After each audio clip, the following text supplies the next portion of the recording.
भगवान श्री राम जी की जय हो। भगवान क्षमा करें तो एक अर्ज करूं। हाँ भक्त, कहो तुम क्या कहना चाहते हो? भगवान वह देखो कितनी धूल उड़ रही है।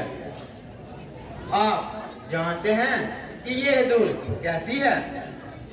भगवान मुझे व्रत के विचार अच्छे नजर नहीं आ रहे। हजारों की सेना लिए व्रत बड़ा आ रहा है। प्रभु मुझे आज्ञा दीजिए, दुश्मन सर पर चढ़ा आ रहा है। भाई जल्दी आज्ञा दो, श्री भरत को समझूंगा मैं। अन्याय न्याय पर चढ़ता है, ये कैसे होने दूंगा मैं। हे नाथ रोकते रहे सदा, पर आज रोकना नहीं मुझे। सौगंध आपकी है मुझको, इस समय टोकना नहीं मुझे। यदि पुत्र हूँ मां सुमित्रा का, यदि रघुकुल का क्षत्रिय हूँ, तो राम दुहाई पृथ्वी पर क्षण भर में उसे रुलाऊं मैं। शांत शांत लक्ष्मण, शांत। तुम्हें इतना क्रोध शोभा नहीं देता। पहले तो भरत इतना गिर ही नहीं सकता।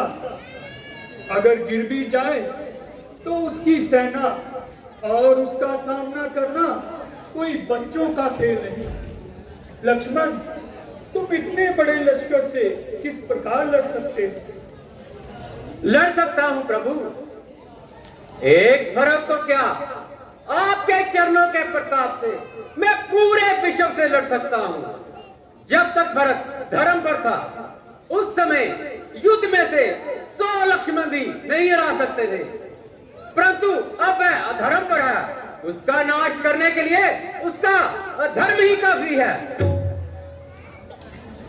लक्ष्मण, मैं मानता हूं कि तुम बलवान हो, लेकिन वो देखो सामने कौन आ रहा है।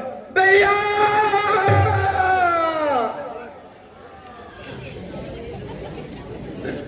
मान भी जाओ और मुझे ज्यादा ना कर पाओ। वापिस चलो भैया, वापिस चलो। आपके पर में रहने से हम सबका अपमान है। प्रिय भरत,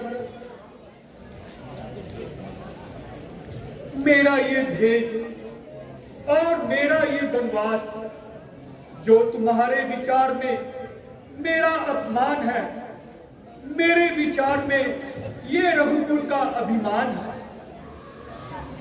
अयोध्या वीरान है, रनी वहां शमशान है। तो आप ही बताएं भैया,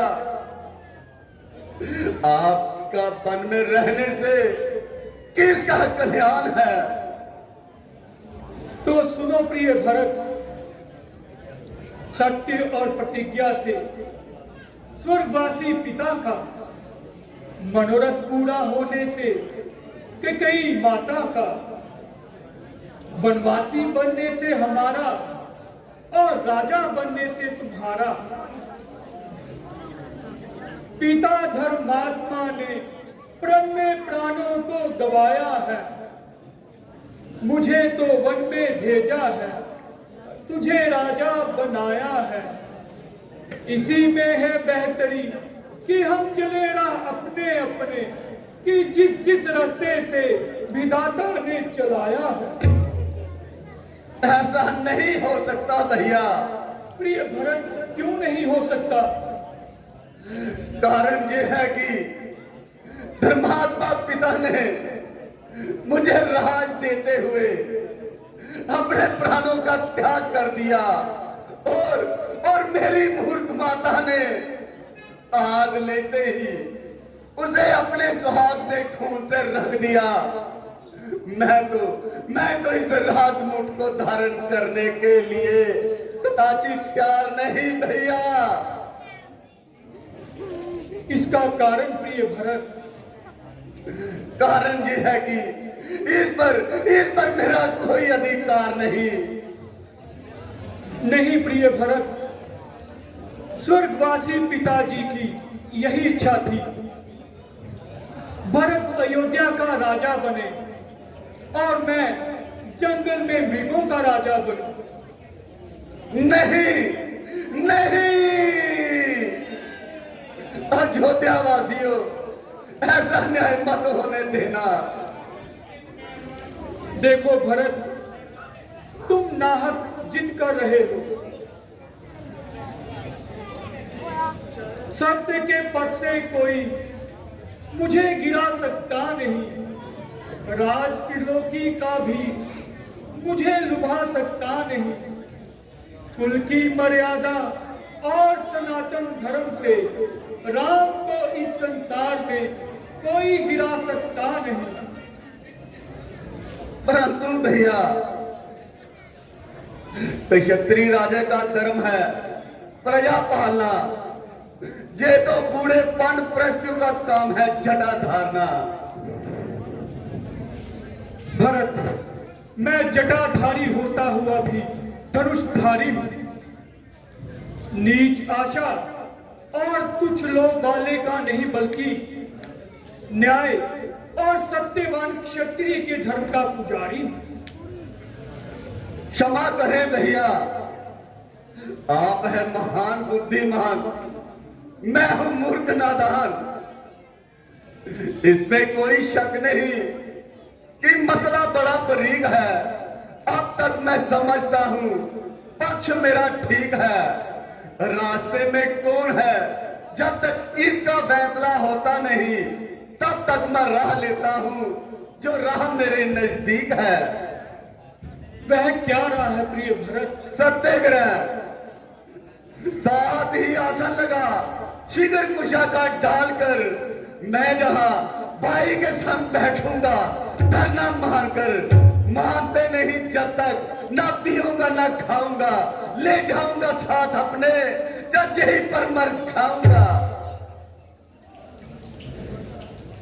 भरत, तुम्हें ऐसे विचार शोभा नहीं देते। अब यही उचित है कि गुरु जी को मध्यस्थ बनाया जाए और उनसे सत्य और असत्य का न्याय करवाया जाए। जो मुझे भी स्वीकार है। मान्यवर गुरुदेव, कृपा पूर्वक बताएं, इसके बारे में आपका क्या विचार है? प्रिय सभासदों, ये ठीक है कि मैं भी राम के वियोग में बाकी अयोध्या वासियों की तरह व्याकुल जरूर हूं, मगर साधु होने के नाते सत्य कहने पर मजबूर हूं। यह बात साफ है कि सत्य, धर्म और न्याय राम जी के साथ है, परंतु इसका फैसला भी राम जी के हाथ है। वह कैसे गुरुदेव? राम, आप ऐसा कीजिए कि ये अपनी चरण पादुकाएं भरत को दे दीजिए। यह उन्हें सिंहासन पर सजाएगा और खुद राज सिंहासन से दूर राज्य का कार्य चलाएगा। ये मुझे स्वीकार है गुरुदेव। ये मुझे भी मंजूर है।